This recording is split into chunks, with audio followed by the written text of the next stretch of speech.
America की news agency ने कहा गलवान में चीनी के चीन के 35 सैनिक मारे गए। रूस की तास खुफिया एजेंसी ने कहा 45 मारे गए। जी हां, 8 महीने बाद, ठीक 8 महीने बाद चीन ने मुंह खोला तो कहा कि केवल 4 मारे गए। ये झूठा है। इसको लेकर मचा बवाल है तो मैं लेकर आया हूं देश का सवाल है। नमस्ते, मैं हूं मनीष अवस्थी, हाजिर हूं आपका अपना पसंदीदा डिबेट शो देश का सवाल लेकर।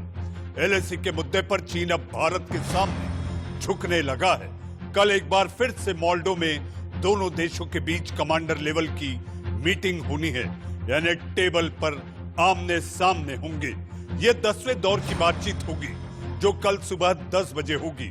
सूत्रों के मुताबिक ये बातचीत मोल्डो बॉर्डर पॉइंट पर पेंगोंग झील के उत्तरी और दक्षिणी तटों से पीछे हटने के बाद दोनों पक्षों के बीच अन्य जगहों से भी पीछे हटने की प्रक्रिया पर बात होगी।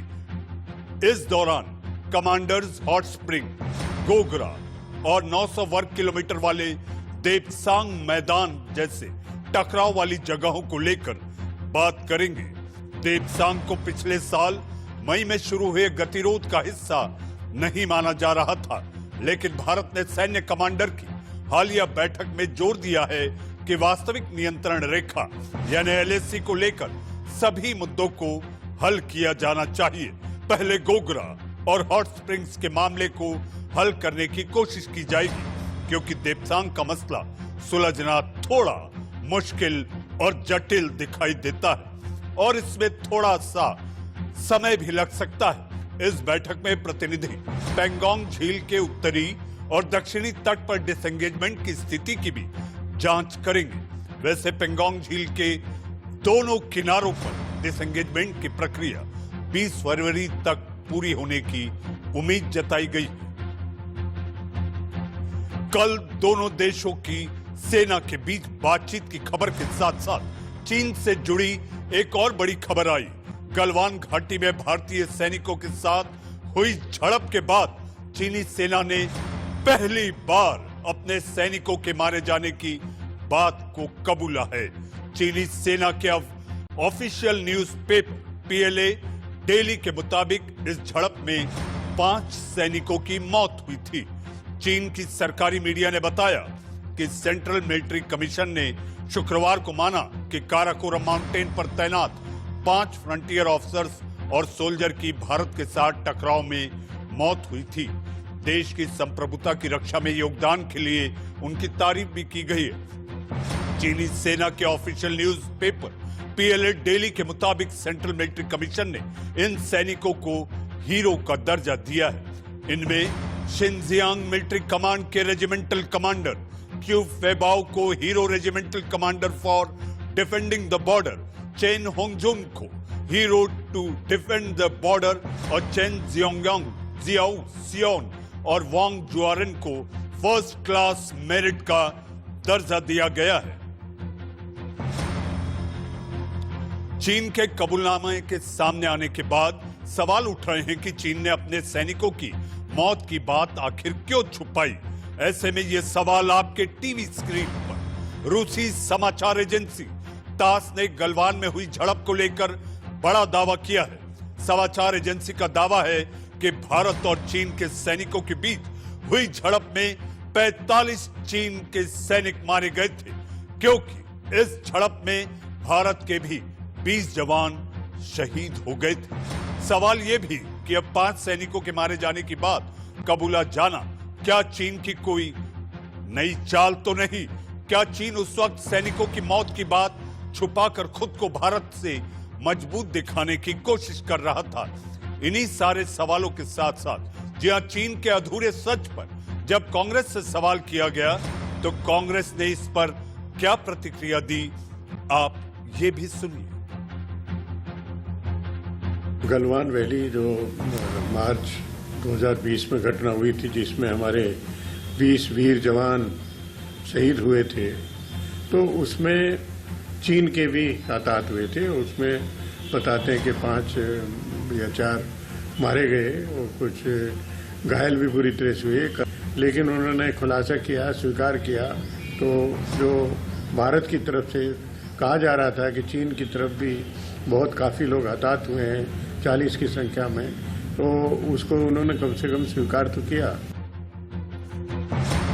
चलिए, भारी मन से ही सही, आखिर इन सारी बातों को लेकर सियासत भी तेज हुई थी। 15-16 जून 2020 के बाद से लगातार भारत में गलवान को लेकर सियासत तेज थी, लेकिन नेताजी अब मान रहे हैं कि जी हां, चीन ने भी आखिर माना है। इस पर कई सवाल उठते हैं। सवाल, चीन को स्वीकार, गलवान की हार, मोल्डो में बैठक चीन कबूलेगा, पूरा सच, पैंगोंग में चीन पर घात, अब देख शाम पर होगी बात, गलवान पर सच माना चीन, विपक्ष को आखिर कब होगा यकीन। जी हां, इन्हीं सारे सवालों के साथ आइए शुरू करते हैं देश का सवाल। देश का सवाल में मेरे साथ मेहमानों का पैनल है। पैनल आपके टीवी स्क्रीन पर, आपके टीवी स्क्रीन पर मेजर जनरल रिटायर्ड JKS परिहार। जी हां, जनरल परिहार, इसी इलाके में, जिस इलाके को लेकर घमासान मचा है, वहां पर आपने मां भारती की सेवा की है। जनरल परिहार, आपका स्वागत है। हमारे साथ रक्षा विशेषज्ञ के रूप में मेजर जनरल विशंभर दयाल। जी हां, आप बड़ी बारीकी से भारत चीन को लेकर चल रहे घमासान के बीच आप अपनी प्रतिक्रिया लगातार देते रहे हैं। जनरल दयाल, आपका स्वागत है। हमारे साथ बीजेपी की प्रवक्ता, युवा हैं, तेज तर्रार हैं, चारू प्रज्ञा हमारे साथ हैं। चारू, आज आप बहुत खुश होंगी। आइए, मैं आपसे सवाल जरूर करूंगा। मेरे साथ राजनीतिक विश्लेषक के रूप में, जी हां, एक ऐसे पत्रकार प्रेम कुमार, जिनकी भूमिका राष्ट्रवादी तो होती है, लेकिन उनके सियासी विचार कांग्रेस की तरफ झुकाव देते हैं। प्रेम जी, आपका स्वागत है। आइए, सबसे पहले चारू प्रज्ञा, आप बहुत खुश होंगी। आज चीन ने स्वीकार लिया कि चीनी सैनिक मारे गए थे। आंकड़ों में झूठ जरूर बोला है, लेकिन जरूर मान लिया कि गलवान में हमारे वीरों ने उनके दांत खट्टे कर दिए थे। ये बात हम तभी से कहते आ रहे हैं और अब भी मैं इसी को दोहराना चाहूंगी। हमारे देश को अब एक ऐसी सरकार मिली है जो सरकार किसी भी चीज से डरती नहीं, कभी भी पीछे नहीं हटती और अपनी एक एक इंच धरती बचाने के लिए किसी भी हद तक जाने के लिए तैयार है। आप ये देखिए, एक समय आया था, सबको लग रहा था कि जंग होनी पक्का ही है, लेकिन उस समय पर भी जितनी समझदारी के साथ सबको सुलझा लिया गया और आज भी जैसे जैसे चीन एक एक कदम पीछे लेता जा रहा है और दोनों सेनाएं डिसएंगेज कर रही हैं, ये एक हमारी डिप्लोमेटिक और मिलिट्री जीत है। चीन आज नंबर सच नहीं बता रहा है, लेकिन आने वाले समय में मुझे पूरा यकीन है कि इस नंबर का भी खुलासा चीन की तरफ से ही सच्चाई के साथ हो जाएगा, क्योंकि अब भारत एक वो देश है जिससे दुनिया के बाकी सारे देश डरते भी हैं, जिसकी इज्जत भी करते हैं और उनको ये पता है यहाँ एक वो लीडरशिप है जो पीछे नहीं हटती। एक और बहुत अच्छी चीज हुई है हमारे देश के साथ, अब सेना को जो आजादी मिली है किसी भी ऑपरेशन को कैरी आउट करने की, काफी सारे निर्णय लेने की, वो पहले हमारी सेना के पास नहीं थी और इस आजादी के साथ हमने सेना को वो इज्जत भी दी जिसकी वो हकदार है। जी हाँ, चारू, आऊंगा आपके पास, क्योंकि प्रेम कुमार की तरकश में काफी तीर होंगे जो फिर से आप पर चलाएंगे। मैं आऊंगा आपके पास। मेरे साथ major general JKS Parihar retired.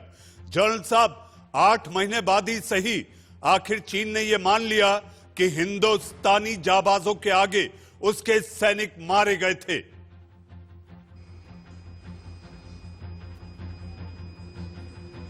देखिए, कोई माने या ना माने, सच तो हमेशा सच ही रहेगा और जिस तरह से गलवान में हुआ तो उसमें चीन का नुकसान ज्यादा हुआ, इसमें कोई शक नहीं है। मैं मतलब उन्होंने जो 5 बोले हैं तो 5 जो है वो 45 तो है ही, उसमें किसी को कोई डाउट नहीं है कि जिस तरह से वहां से हेलीकॉप्टर्स आए थे और कैजुअलिटीज को लेके गए, डेड बॉडीज को लेके गए, तो चीन का नुकसान जबरदस्त हुआ, इसमें कोई शक नहीं। अब चीन अभी क्यों इसको एक्सेप्ट कर रहा है? आपको जो भी है ये सारी चीजों को बड़े पर्सपेक्टिव में देखना होगा। तो मैं समझता हूं कि चीन की हर हरकत और हर एक्शन में कुछ न कुछ छुपी हुई एक्शन जरूर होती है ये एक परंपरा है कि जब सैनिक शहीद होते हैं, चाहे वो चीन, पाकिस्तान, भारत या किसी भी देश के हो, सैनिकों की मृत्यु को शहीद ही माना जाता है। तो चीन ने भी माना और 5 को उन्होंने पुरस्कार दिया। पर आप उनके साइटेशन पढ़िए तो उसमें साफ उन्होंने कहा है कि चीन की सॉवरेनिटी और उसकी सीमा की रक्षा में ये मारे गए। तो गलवान पे अगर ये हुआ है तो चीन ने इनडायरेक्टली ये भी एक मैसेज दिया है कि गलवान जो है वो चीन का हिस्सा है और वहां पर हमारे सैनिक भारत के सैनिकों को पीछे हटाने के चक्कर में मारे गए। तो ये बहुत बड़ा पॉइंट है जो वो उसके द्वारा ला रहे हैं। रहा सवाल ये जो टॉक चल रही है और आपने कहा है कि देपचौंग का मामला गंभीर है और उसको आखिर में रखा जाएगा, मैं इस बात से बिल्कुल सहमत नहीं हूं, क्योंकि मैं समझता हूं कि सारा पेज तो इसमें देपचौंग पे ही लगा हुआ है और गलवान के लगे हुए पॉइंट्स में। अगर आप सब कुछ सुलझा लेंगे, पेंगोंगसो से लेके गोगरा पॉइंट और सारे, तो आपके पास में आगे चल के निगोशिएट करने के लिए कुछ नहीं बचेगा और चीन आपको फिर से धोखा देगा। मैं इसके बारे में सोचता हूं।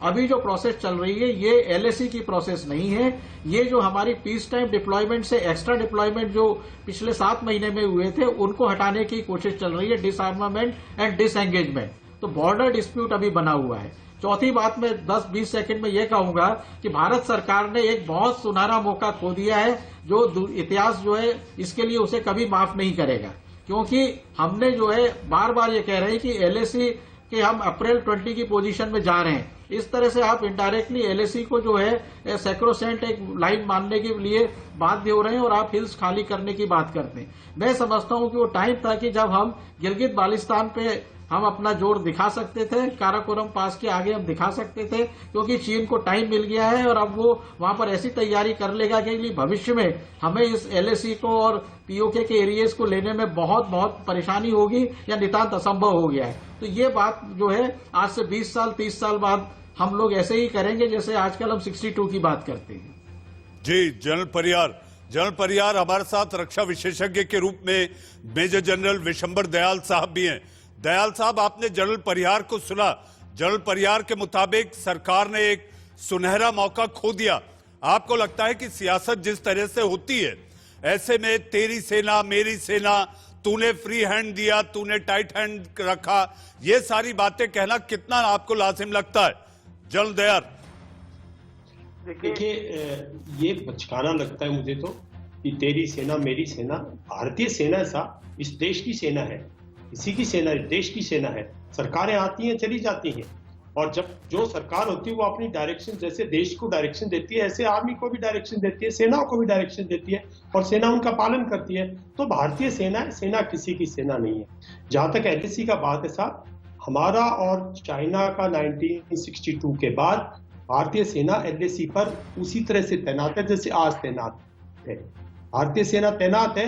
ये एक हमारे साथ अप्रैल मई जून में जो अप्रैल मई में खासकर जो धोखा हुआ, कोविड की जो आड़ थी, उस आड़ में जो हमारी थोड़ी बहुत इंट की जो गैप्स थे और जो मोबिलाइजेशन शायद कहीं ना कहीं किससे चूक हुई और चाइना ने उस मौके का पूरा एक्सप्लॉइट किया और ये हालात बना दिए साहब।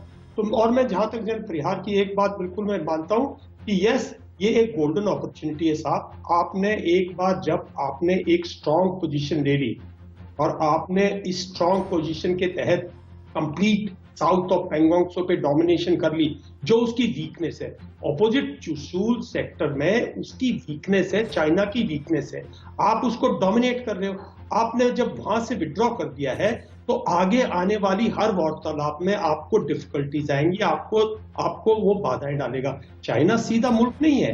अगर आप सोचते हो चाइना सीधा है, चाइना सीधी बात करता है, चाइना बात कुछ करता है, ग्राउंड पे कोई एक्शन लेता है, शो कुछ और करता है। चाइना अपने मंसूबे से बाज नहीं आएगा। ये आज की बात नहीं है। चाइना हमारे साथ यही कर रहा है। चाइना ने देखिए जो 1993, 1996 की ट्रीटीज थी उसका उल्लंघन किया ना। उसने पहले डोकलाम में उल्लंघन किया, उसने अब डेप्सोंग और गलवान और पेंगोंगसो और बिल्कुल साउथ तक उसने उल्लंघन किया। तो ये एक मुद्दा है। इस टाइम पे भारतीय सेना, पहली बात, भारतीय सेना माउंटेन वॉरफेयर में चाइनीज से बेटर ट्रेंड है, चाइनीज से ज्यादा तजुर्बा है। हम लोग, इस देश को पता है हम लोग कितनी कठिनाई से, मतलब पिछले कितने सालों से, मतलब इस इलाके में, मतलब हम पाकिस्तान के साथ एक लड़ाई लड़ रहे हैं, कोई उसमें डाउट की बात नहीं। We are well trained, well equipped and we understand mountain warfare better than him. और तीसरी बात जो थी, जब आपने एक बार जब पूरी की पूरी मोबिलाइजेशन कर दी, तो अब तो ये है कि या तो आप उसी टाइम पे जब गलवान में हरकत हुई थी, हमारे 20 शहीद हुए थे, वो उसके बाद चाइना तो कभी भी नहीं मानेगा। चाइना ने 1962 में अपनी कैजुअलिटीज नहीं मानी। चाइना की कैजुअलिटीज उसने माना, 5 माने 10 माने, इसकी बात नहीं है। बात हमें पता है कि जब हमारे दो हाथ हुए हैं, जब हमारी मुठभेड़ हुई है, तो भारतीय सेना, भारतीय यूनिट्स को पता है हमने उसको पछाड़ा होगा, उसकी बहुत ज्यादा कैजुअलिटीज हुई होंगी, वो नहीं मानेगा।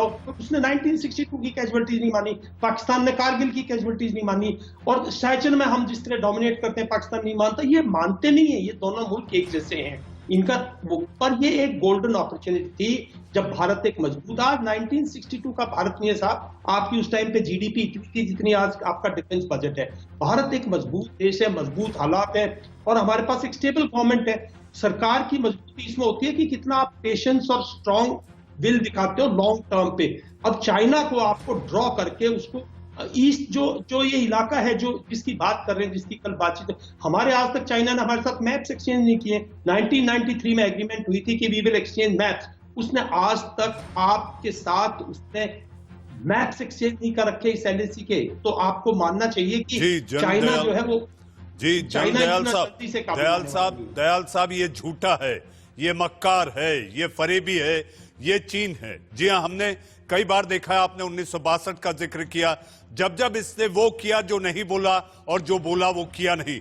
जनरल साहब, मैं आऊंगा आपके पास। हमारे साथ हमारे स्ट्रेटेजिक अफेयर एडिटर, जी हाँ, जो डिफेंस भी कवर करते हैं, ऐसे आशीष सिंह भी हमारे साथ इस चर्चा में और इस बहस में जुड़ चुके हैं। आशीष, सबसे पहले मैं आपसे जानना चाहूंगा, जी हाँ, जिस तरह से चीन ने अब ये मान लिया कि उनके 5 सैनिक मारे गए, जी हाँ, चीन ने मान लिया, अब आपको ये लगता है कि ये भारतीय सेनाओं के साथ साथ ये भारत की कूटनीतिक जीत भी है, और आज आपको लगता है कि क्या चीन अब दबाव में है? देखिए, चीन दबाव में था और इसीलिए वो पीछे हटे हैं। इससे पहले कि मैं आपके प्रश्न का उत्तर दूं, दर्शकों को थोड़ा कॉन्टेक्स्ट में ये जरूर समझाना चाहूंगा। देखिए, फिंगर एरिया में वहां पर चीन का ऑलमोस्ट फुटबॉल का जो ग्राउंड होता है ना, उसके आधे साइज का फ्लैग बनाया गया था। उस फ्लैग को हटाया गया। वो बहुत बड़ी बात होती है, और वो भी आप सैनिकों से हटवाएं कि अपने देश का फ्लैग, अपने देश का झंडा, वो भी इतना बड़ा, और वो भी तब जब इतना स्ट्रैटेजिक महत्व रखता है, उसको अगर आपको खुद को उखाड़ना पड़े, ये बहुत बड़ी बात होती है, और वो बिना दबाव के नहीं हो सकता। अब आपके प्रश्न का उत्तर देते हुए, देखिए, ये दबाव है, इसीलिए चीन फिंगर 4 से फिंगर 8 की तरफ पीछे गया, और काफी ज्यादा इसके लिए दबाव की जरूरत पड़ती है। डिप्लोमेटिक डोमेन में भी, मिलिट्री डोमेन में भी, राजनीतिक तौर पर सबसे ज्यादा महत्व रखता है। और तभी जब ये सारे के सारे डोमेन में कोई भी देश, भारत ही नहीं, कोई भी देश अगर सही दांव पेच खेले सही समय पे, तभी इस तरह के रिजल्ट निकल के आते हैं। लेकिन अभी भी ये रिजल्ट अधूरा है। 3 जगह बाकी हैं, हॉट स्प्रिंग, गोगरा और देप्सांग। मैं आपको बता दूं कि अभी जो मेरे कुछ समय पहले ही साउथ ब्लॉक के सोर्सेज से और टॉप मोस्ट लेवल पर बातचीत हुई है, हमें इतनी जल्दी उम्मीद नहीं है कि चीन जो कल सुबह 10 बजे मोल्दो में मीटिंग होने वाली है, उसमें वो देप्सांग पे जल्दी मानने वाला है। गोगरा और हॉट स्प्रिंग पे जल्द मानेगा, और मोटा मोटा मान के चलिए कि फरवरी के अंत तक वो 2 लोकेशन का भी सोल्यूशन, जिस तरह से फिंगर एरियाज पर मिला है पैंगोंग सो नॉर्थ और साउथ बैंक का, वो भी निकल जाएगा। तो ये प्रोसेस है, इसमें समय लगेगा। लेकिन जिस तरह से हमने देखा है कि चीन ने अभी एक्सेप्ट किया, ये बड़ी बात है। वो देश जो जहां की सरकार, जहां के मिलिट्री अपने लोगों के लिए आंसरेबल नहीं है, वहां कोई इस तरह से देश का सवाल डिबेट नहीं कर रहा है, वहां कोई सरकार को प्रश्न नहीं पूछ रहा है, वहां कोई विपक्ष को सर एग्जिस्ट नहीं करता तो क्या प्रश्न पूछेंगे विपक्ष को। लेकिन वहां पर वो मीडिया फ्रीडम नहीं है, वहां लोगों के पास वो अधिकार नहीं है।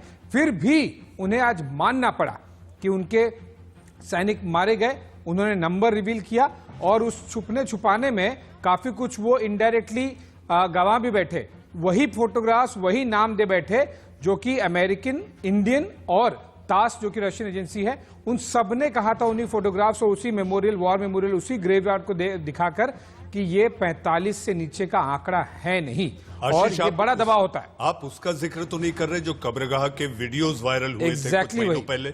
जी, और वही नाम उस कब्रगाह की वीडियो के साथ में ये जो पिक्चर्स हम दिखा रहे हैं, उस पर जो नाम है, वही नाम आज चीन ने रिलीज किए हैं। तो इसका मतलब है कि आप अब तक छुपा रहे थे। ये जो वीडियो है 40-45 जब अमेरिकी एजेंसीज, इंडियन एजेंसीज, रूसी एजेंसीज ये कह रही हैं और उन्हीं में से आप नाम रिलीज करें तो जाहिर सी बात है अब छुपने छुपाने वाली बात नहीं रह गई। लेकिन ये एक बड़ा पॉलिटिकल विल होता है और साथ ही साथ ये ऐसी बात नहीं है कि कोई केवल अमित शाह या फिर मोदी वाली बात है, ये एक पूरा देश का कलेक्टिव डिसीजन होता है। हर तरह से इकोनॉमी पे भी हर नागरिक ने अपनी तरफ से अपना रोल निभाया है, उसे और बढ़ाने की जरूरत है। लेकिन हमने चीनी प्रोडक्ट्स का बहिष्कार किया, मिलिट्री लीडरशिप ने बहुत संयम बना के रखा। अगस्त में वॉर हो सकता था, गलवान में जो कुछ हुआ जून में वो वॉर हो सकता था, लेकिन हुआ नहीं। डिप्लोमेसी ने अपना काम किया, पॉलिटिकल लीडरशिप ने अपना काम किया। और जैसा कि मैं कह रहा हूं, ये शतरंज होता है, इस पे हर चाल आपको सही समय पे खेलनी होती है, तब जाके आप सामने के जो प्यादे हैं आप इस तरह से उड़ा पाते हैं जो अभी हम पैंगोंग सो में उड़ाए हैं। जी हाँ आशीष, आपकी इस तमाम जानकारी के बाद आइए सियासत की शह और मात को देखते हैं। हमारे साथ प्रेम कुमार जी हैं। प्रेम कुमार जी, देर से आपके पास आया, लेकिन चूंकि मेरे पास सवाल ही कुछ ऐसा है, प्रेम से बोलिए जय हिंद की सेना। आज आप खुश होंगे, अब आप गलवान को लेकर सबूत मांगना बंद कर देंगे। देखिए मनीष जी, जो भी देश में बात होती है, सवालात होते हैं या विपक्ष की ओर से सवाल होते हैं, वो देश की मजबूती के लिए होते हैं, देश के खिलाफ कोई बात नहीं करता। आज जो भी सवाल उठ रहे हैं, जो तस्वीरें हम देख रहे हैं कि देखो चीन की सेना लौट रही है, तो उसमें यह बात छिपी हुई होती है कि चीन की सेना आई भी तो थी। चीन की सेना जब आई थी, जब वो बंकर बने या फिर अस्थायी निर्माण हुए या तमाम चीजें हुई, तो वो तस्वीरें नहीं दिखाई गई, देश से छिपाई गई। ये कहा गया कि कोई घर इधर आया ही नहीं, तो वो बातें अब झूठ साबित हुई हैं। अब जहां तक बात है कि चाइनीज ने एक्सेप्ट किया है, तो चाइनीज ने एक्सेप्ट किया है, तो ये हमारा जो दावा रहा है कि हमारी सैनिकों ने जो प्रतिक्रिया दी थी, शहादत दी थी, वो उसकी पुष्टि हुई है। लेकिन सैनिकों ने तो तत्काल शहादत दी, अपना सर्वोच्च बलिदान दिया, मगर उसके बाद हमारी सरकार ने क्या प्रतिक्रिया दी, ये बड़ा सवाल है। और प्रतिक्रिया क्या दी, तो कुछ ऐप पर बैन लगाने के सिवा कोई प्रतिक्रिया नहीं आई। बड़े बड़े ठेके भी बंद कर दिए गए थे। प्रेम जी, आप राजनीतिक विश्लेषक हैं, चीन के साथ भारत की कुछ कंपनियों के या किसी राज्यों में कोई काम चल रहे थे, वो ठेके भी बंद कर दिए गए थे। मैं तो आपको बता रहा हूं कि 1126 करोड़ का ठेका ये दिल्ली एनसीआर में दिया गया रेलवे का। ये क्यों दिया गया? और तब दिया गया जबकि चाइनीज प्रेसिडेंट शी जिनपिंग ने ऐलान किया कि युद्ध कभी भी हो सकता है और हमारे सैनिक तैयार रहे। एक तरफ चीन का जो प्रमुख है युद्ध के लिए ललकार रहा है, और दूसरी तरफ हम चाइनीज को ठेके दे रहे हैं। आप क्या मनीष जी अब वो आवाज सुन रहे हैं, लोकल के लिए वोकल वाले? लोकल के लिए वोकल की आवाज रहेगी तो क्या हम एलएनटी को छोड़ करके चाइनीज को कॉन्ट्रैक्ट देंगे? वो आत्मनिर्भर भारत की आवाज वो भी इसमें दिखाई नहीं देती। वो चाइनीज प्रोडक्ट के बहिष्कार की आवाज कहां है? प्रेम जी, मैं आपसे एक ही बात कहूंगा, आप खुश हैं? प्रेम जी, आप खुश हैं? आज चीन ने स्वीकारा है कि गलवान में हिंदुस्तानी जाबाजों के हाथों उसके सैनिक मारे गए थे। आप खुश हैं, हाँ या नहीं? प्रेम जी, देखिए, ये निश्चित रूप से हमारे दावों की पुष्टि हुई है। इसमें संतोष की बात है, खुशी की बात है, गर्व की बात है। पर यह कोई उपलब्धि नहीं। उपलब्धि तो उसी दिन हो गई थी जब हमारे जवानों ने उनके दांत खट्टे किए थे। उपलब्धि उसी दिन हो गई थी। हमारी सरकार ने क्या किया, वो जीरो है, वो जीरो है। और दूसरी बात है कि दबाव में कौन था? अभी हम चारू आ रहा हूं आपके पास, चारू आ रहा हूं। आशीष के कुछ सवाल है। हमारे इलाके में रह करके नेगोशिएशन करेगा तो दबाव में कौन हो? आप समझ सकते हैं। प्रेम जी जो पॉलिटिकल क्वेश्चन पूछ रहे हैं उसका जवाब तो चारू प्रज्ञा दें, लेकिन मिलिट्री डोमेन में क्योंकि वो प्रश्न पूछ रहे हैं तो दर्शकों की जानकारी के लिए मैं बता दूं। देखिए, ऐसा नहीं है कि जो गलवान में झड़प हुई उसके बाद में हम भी बर्फ में बैठे रहे, वो भी बर्फ में बैठे रहे, फिर उनको एक दिन अचानक सपना आया कि चले जाते हैं। इंडियन मिलिट्री लेवल पर और डिप्लोमेसी लेवल पर काफी ज्यादा एक्शन लिया गया। Rechin La, Rezang La, special frontier forces, para SF forces, Garud SF forces और नेवी ने भी अपना रोल किया। हमने बहुत सारे स्पेशल ऑपरेशंस किए, टैक्टिकल लेवल पर एडवांटेज पॉइंट्स को कैप्चर किया, और उसके बाद में चीन को समझ में आया कि बॉस अब नहीं जीत सकते, अगर हमने और कुछ एक्शन किया तो और बड़ा रिएक्शन होगा। एक तरह से वो सर्जिकल स्ट्राइक थी। हाँ, ये बात जरूर है कि सरकार को और ज्यादा एक्शन लेने चाहिए इकोनॉमिक डोमेन में, इंफ्रास्ट्रक्चर डोमेन में, उसके लिए आई बिलीव चारू बेहतर तरीके से आंसर कर पाएंगी। लेकिन ये समझना, और दर्शकों को मैं बहुत स्पेसिफिकली कह दूं कि ये समझना कि बस बैठे रहे, उनको अचानक लगा कि ठंड बहुत हो गई है भाई साहब अभी वापस जाते हैं, ऐसा नहीं है। काफी कुछ एक्शन हुआ है ग्राउंड पर, और तब जाकर उन्हें ये लगा कि बॉस अब अपने देश का झंडा उखाड़ के खुद वापस जाना पड़ेगा।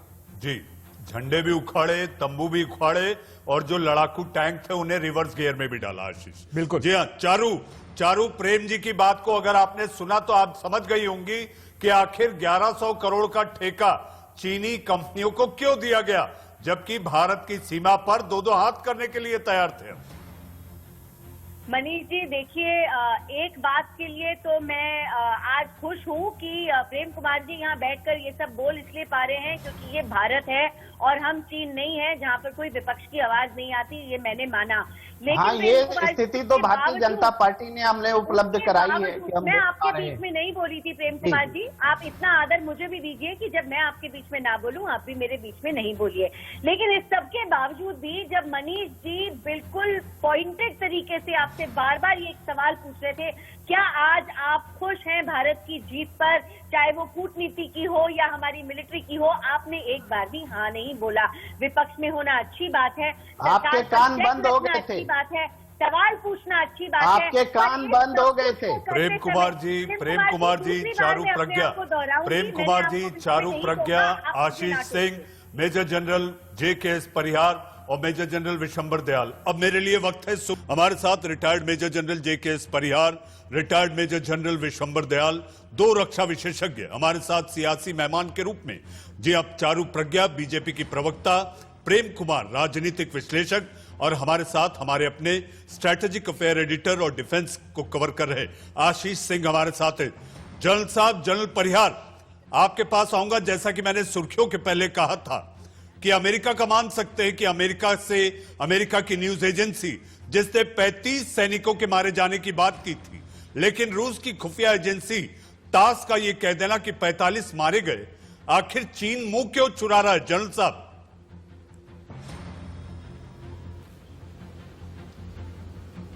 देखिए, चीन की तो फितरत रही है कि जैसा आशीष ने भी बोला, जनरल दयाल भी बोल रहे हैं कि वो सच तो कभी बोलेगा नहीं। वो उसको अपना एक ईगो होता है कि हमसे बड़ी मिलिट्री पावर और हमसे बड़ी इकोनॉमी दुनिया में कोई होने वाली नहीं है, तो हम किसी के सामने क्यों झुके। तो ये चीन का जो मानना है, मैं ये कहूंगा कि मैं आर्मी चीफ जनरल नरावने और एयर चीफ मार्शल भदौरिया साहब का बहुत ज्यादा स्वागत करता हूं, उनको बधाई देता हूं, क्योंकि उन्होंने जिस तरह से मोबिलाइजेशन डिप्लॉयमेंट को क्विकली मूव करा और इतने सारे जो फॉरवर्ड डिप्लॉयमेंट हमारे हुए वो दुनिया में आज तक कभी हुए नहीं है। तो इसके लिए सेना बहुत ही ज्यादा बधाई की पात्र है, और वही वजह है कि चीन को आज ये झुकना पड़ा है और वो उनको कहना पड़ा है कि हमारे भी इसमें शहीद हुए हैं, क्योंकि दुनिया जानती है कि उनके 45 जो है इसमें मारे गए हैं। तो रहा सवाल रशिया का, तो रशिया जो है वो चेक एंड बैलेंस हमेशा करता रहा है, और जब उसको भारत को सपोर्ट देना ही पड़ेगा, नहीं तो उसको हमेशा डर रहता है कि कहीं जो बिडेन के साथ में भी भारत इसी तरह से न जाए जैसे ट्रंप के साथ जाता है। तो ये जितने भी जो स्टेटमेंट्स आते हैं, चाहे वो चाइना का हो, चाहे भारत का हो, चाहे रशिया का हो, ये जो इंडिविजुअल पॉइंट वाइज कमेंट्स नहीं होते हैं, ये एक पूरी जो एक तरह से स्ट्रेटेजीज होती है लॉन्ग टर्म, उसके अंतर्गत दिए जाते हैं। दूसरा, पुतिन साहब खुद अपनी परेशानी में पड़े हुए हैं, तो भारत को सपोर्ट करके एक तरह से चीन को काउंटर कर रहे हैं वो। तो ये एक बहुत बड़ी बात है। और आखिर में मैं ये कहना चाहूंगा कि 65 से लेके और 2021 तक भारतीय सेनाएं हर जंग में जीती हैं, 65, 71, 99, 2021 हम जंग हमेशा जीतते हैं। आर्म फोर्सेस हमेशा जीतती हैं। हमारी प्रॉब्लम होती है जब हम लोग टेबल पे बात करते हैं और साउथ ब्लॉक डिसीजन लेता है। तो बस वही मेरी एक शिकायत है। जनरल साहब आशीष अभी साउथ ब्लॉक से आए हैं। देश का सवाल में जनरल परिहार और जो दर्शक इस समय देश का सवाल देख रहे हैं, आपने साउथ ब्लॉक का जिक्र किया है। आशीष अभी सीधा साउथ ब्लॉक से ही इस बहस में शामिल हुए। ओवर टू यू आशीष। नहीं, मैं इनफैक्ट चलिए फॉर्चुनेटली जनरल परिहार जिनका नाम ले रहे हैं, एयरफोर्स चीफ के साथ में ही आज मैं दोपहर को बात करके आया हूँ, चीज़ें समझ के आया हूँ। उनके साथ में क्या बातचीत हुई, क्योंकि मेरे पास अब वो पूरे तरह से अप्रूवल नहीं है तो मैं उसे अभी नहीं रिलीज करूंगा, लेकिन कुछ कॉन्टेक्स्ट में मैं ज़रूर कहना चाहूँगा। तो जनरल परिहार कह रहे हैं ना, देखिए साउथ ब्लॉक में बातचीत होती है, यही चीज़ इसी सरकार के टेन्योर में ही हमें एक इम्प्रूवमेंट देखने मिला है। जिस तरह से 3 साल पहले जो इश्यूज हुए थे, जब चीन के साथ में बॉर्डर इश्यूज हुए थे, तब हमने डोकलाम वाले इश्यूज को डिप्लोमेसी को आगे किया था हैंडल करने के लिए, बातचीत के लिए, तब उतने अच्छे रिजल्ट नहीं मिले थे। लेकिन आज के डेट में जब ये एलएसी के साथ में टेंशन शुरू हुए हैं, मिलिट्री ने फ्रंट पे काम किया है, चाहे वो टॉक्स हो या फिर ऑन ग्राउंड टैक्टिकल या स्ट्रेटेजिक लेवल ऑपरेशंस हो, और इसीलिए काफी ज्यादा बेहतर रिजल्ट्स हमें देखने मिले हैं। जो जनरल परिहार कह रहे हैं वो सही है कि साउथ ब्लॉक में जब हम ज्यादा चर्चा करने चले जाते हैं या फिर जब डिप्लोमेसी ज्यादा टेक ओवर कर लेती है तो वो मिसमैच होता है और रिजल्ट्स उस तरह से नहीं मिलते हैं। ये हमें इतने अच्छे रिजल्ट्स मिले हैं, जो दर्शक हमारे मिलिट्री डोमेन को थोड़ा भी समझते हैं, चाहे टैक्टिकल या स्ट्रेटेजिक लेवल पर, ये बहुत बड़ी बात होती है किसी भी देश की सेना के लिए। मैं तो कहता हूं ये बांग्लादेश और पाकिस्तान के लिए भी एक बड़ी बात होगी, जो कि बहुत पाकिस्तान की बहुत प्रोफेशनल आर्मी नहीं है। अपने बढ़ाए हुए कदम को वापस पीछे खींचना, अपने देश के झंडे को खुद से उखाड़ कर वापस पीछे ले जाना, ये बड़ी शर्मनाक बात होती है। और चीन पर जब इतना ज्यादा दबाव हो, चाहे वो पॉलिटिकल हो, डिप्लोमेटिक हो, मिलिट्री हो, तभी जाके इस तरह के रिजल्ट देखने मिलते हैं। लेकिन एक बार फिर कहूंगा, अभी तक पूरा काम हुआ नहीं है, हमें वेट एंड वॉच करना पड़ेगा। चाइना कांट बी ट्रस्टेड, और कल की मीटिंग अहम होगी, लेकिन जितना मुझे सूत्रों से पता चल पाया है, कल की मीटिंग में भी पूरा रिजल्ट नहीं निकलेगा। ये स्टेप बाय स्टेप प्रोसेस है, मान के चलिए 15 से 20 दिन कम से कम, कहीं नहीं गया। जी हाँ, हमारे साथ मेजर जनरल विश्वंबर दयाल, रक्षा विशेषज्ञ हैं। जनरल दयाल, इस समय कल जब 10वें दौर की बातचीत होगी, मोल्डो में बात होगी, जी हाँ, चीनी इलाके में बातचीत होगी, टेबल पर आमने सामने होंगे। जहां तक बात की जा रही है कि इसकी पैतरेबाजी पर भरोसा किया नहीं जा सकता, ये क्या करेगा, कैसे करेगा, कब करेगा, ये सारी बातों के मद्देनजर आपको लगता है कल की जो बातचीत होगी, जो 3 पॉइंट हैं, हॉट स्प्रिंग, डेप्सांग और गोगरा, इसको लेकर बातचीत होगी? और जिस तरह से अभी आशीष बता रहे थे कि साउथ ब्लॉक में क्या चर्चा है, किस तरह से चीजें आगे हो रही हैं, हालांकि आशीष ने इस बात का पूरा ख्याल रखा है, ऐसी कोई भी जानकारी आशीष ने रिवील नहीं की जो आज आशीष के पास साउथ ब्लॉक से मिली है। जनरल दयाल, आपको लगता है कल की बातचीत के बाद क्या भारत का जो दबाव बना हुआ है यह बरकरार रहेगा? देखिए, मैं इस पूरे मुद्दे को बहुत डिफरेंटली देखता हूं, और ये मुद्दा स्टार्ट हुआ था सिर्फ आपका पेंगोंग सो नॉर्थ फिंगर्स से, लेकिन बहुत क्विकली चाइनीज ने गालवान, डेप्सोंग, गोगरा, इसमें जो है अपनी डोमिनेंस बढ़ाई थी। और बाद में जब हमने जिस चीज की बात ये कर रहे हैं, बाद में जब हमने एक्शन लिया साउथ ऑफ पेंगोंग सो, तो साउथ ऑफ पेंगोंग सो जब हमने लिया, जो पूरी की पूरी, जब हमने पूरी रेंज, जितने पॉइंट आप गिन रहे हैं, पूरी की पूरी रेंज पे जब हम बैठ गए, वो हमारी अपनी रेंज है भाई, वो चाइनीज की नहीं है। आपको एक बात सब इस देश को मालूम होना चाहिए कि जो चाइना ने 1950 में जो चाइना ने टेरिटरी क्लेम की थी, 1962 में वो उस लाइन तक आया था और उस लाइन पे वो बैठ गया था। उसके बाद कोई मतभेद नहीं है कि वो पूरी की पूरी दैट कंप्लीट रेंज इज आज। तो हमने जाके जब वहां डिप्लॉय की, उस रेंज पे डिप्लॉयमेंट के बाद, कैलाश रेंज की डिप्लॉयमेंट के बाद जो है चाइनीज का कंप्लीट जो ईस्ट में जो गैरिजन है, कंप्लीट जो डोमिनेंस है, वो हम डोमिनेट करते हैं। हमारा जो सेंसिटिव एरिया है वो नॉर्थ है भाई। दबरू शॉक जो रोड, जो हमारी लाइफ लाइन है, वो पैरेलल रन करती है एलसी के बिल्कुल साथ साथ हक करती रन करती है राइट अप टू डीबीओ और काराकोरम पास। अब हमारी ये सेंसिटिविटीज हैं, यहाँ चाइना की सेंसिटिविटीज नहीं है, हमारी ज्यादा सेंसिटिविटीज है। चाइना की जहां सेंसिटिविटीज है वहां से हम विड्रॉ करके, और चाइना जो है फिंगर 4 से फिंगर 8 पे चला, फिंगर 8 के बेस में जब चला गया जहाँ 1962 में दयाल जो कह रहे हैं आप, जिस तरह से कहा जाता है कि चीनी आते हैं तो वो गाड़ियों पे आते हैं और हमारी सेना जो है वो पैदल मार्च करती है, पेट्रोलिंग करती है, पैदल करती है। जहां तक अब बात हो रही है, सियासत ये कह रही है, कांग्रेस ये कह रही है कि भाई आपने फिंगर 4 दे दिया, तो इस समय क्या वस्तुस्थिति है, हम चाहेंगे कि आप बताएं और समझाएं। नहीं, फिंगर 4 देने वाली बात नहीं है। देखिए, हम पहले तक जो हमारी टेरिटरी का क्लेम फिंगर 8 तक था, अभी भी है, और आगे भी बना रहेगा। लेकिन हमने फिंगर 4 दे दिया ऐसी बात नहीं है। धान सिंह थापा जो पोस्ट है, जो कि हमारी लास्ट मेजर पोस्ट है फिंगर एरिया में, वो फिंगर 3 और 4 के बीच में है। तो ना ही वो 3-4 के आगे चीन आता था और ना ही हम 8 के आगे जाते थे। लेकिन धान सिंह थापा पोस्ट और फिंगर 8 के बीच का जो एरिया है वो कॉन्फ्लिक्ट एरिया है, बेसिकली वही ग्रे एरिया, और वहीं पे पेट्रोल होता था। इनफैक्ट जैसे कि मैं इसका आंसर दूं, अगर हम फटाक से वो वीडियोस डाल सके, चीनी मीडिया ने कुछ वीडियोस रिलीज किए हैं, प्रोपेगेंडा वीडियोस हैं, जो कि गैल्वेन वैली के क्लैश के समय के वीडियो ये कहे जा रहे हैं, और काफी बड़े और रिवीलिंग वीडियोस है। ऑब्वियसली हमारे दर्शकों को यही वो वीडियोस हैं, बहुत ही बड़े और महत्वपूर्ण ये वीडियोस हैं। लेकिन दर्शकों को एक वार्निंग भी दे दूं साथ में, कॉशन ये है कि ये चीनी मीडिया की तरफ से रिलीज वीडियो हैं, तो ये पूरी कहानी कभी नहीं बयां करेंगे। हो सकता है कि ये कुछ एडिटेड पोर्शंस भी हो, लेकिन ये वीडियो उस समय के कहे जा रहे हैं जब गैल्वेन वैली का क्लैश हुआ था। ये देखिए किस तरह से क्लैश शुरू हुआ था। काफी बड़े सबूत, काफी महत्वपूर्ण वीडियो अब फाइनली निकल के सामने आए हैं। लेकिन जाहिर सी बात है कि ये फिर एक बार कहूंगा कि एक तरफ की ही कहानी कहेंगे।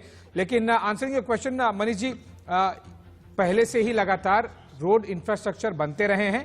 AK एंटनी जी ने, जो कि उस समय के रक्षा मंत्री थे, खुद उन्होंने एक्सेप्ट किया था कि रोड इसलिए नहीं बनाते हैं अपनी सीमा में, अपनी तहत में, क्योंकि अगर हमने अच्छे रोड बनाए तो पाकिस्तान या चीन उन रोड का इस्तेमाल करके आ जाएगा। अब ये सोच थी, तब सरकार जाने और ऑपोजिशन जाने कि किस तरह, इस तरह की सोच से कैसे हमारे बॉर्डर्स डिफेंड होंगे। जी हाँ, चीन की गाड़ियां अगर फिंगर 8 के करीब आ जाती थी पेट्रोलिंग के लिए, तो हम ये भी कहना चाहेंगे कि भारत ने भी अपना जो इंफ्रास्ट्रक्चर चीन के हलक तक बना दिया है, तो हम भी सक्षम और तैयार हैं। जी हाँ, आज के देश का सवाल में आप लोग सब जुड़े। जी हाँ, major general JK Parihar retired, major general Vishwambar Dayal retired, हमारे साथ आशीष आप जुड़े, प्रेम कुमार जी और चारू प्रज्ञा। जाते जाते हम इतना ही कहना चाहेंगे, जी हाँ, बातचीत के दौर चलते रहेंगे, टेबल के आमने सामने बैठके होंगी, बातचीत होगी, लेकिन हम इतना ही कहना चाहते हैं कि जय हिंद की सेना आपकी और हमारी सुरक्षा में लगातार सतर्क है। और इसके साथ साथ अगर चीन के टैंक रिवर्स गियर में हैं, चीनी सैनिक अगर पांव पलटकर वापस अपने देश की ओर चल रहे हैं, अपने तंबू उखाड़कर वापस लौट रहे हैं, तो इतना विश्वास जरूर रखना होगा कि जय हिंद की सेना देश की सरहदों को महफूज रखे हुए। देश का सवाल में आज के लिए बस